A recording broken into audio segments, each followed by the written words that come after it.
بسم الله الرحمن الرحيم يعلم ما بين أيديهم وما خلفهم ولا يحيطون به علما وعنت الوجوه للحي القيوم وقد خاب من حمل ظلما ومن يعمل من الصالحات وهو مؤمن فلا يخاف ظلما ولا هضما وكذلك أنزلناه قرآنا عربيا وصرفنا فيه من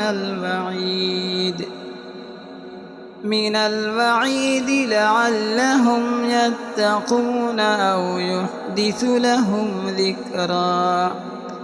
فتعالى الله الملك الحق ولا تعجل بالقرآن من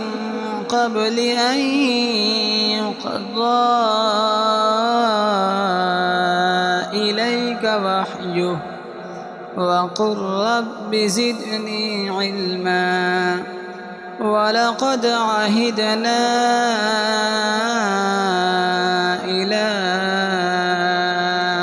آدم من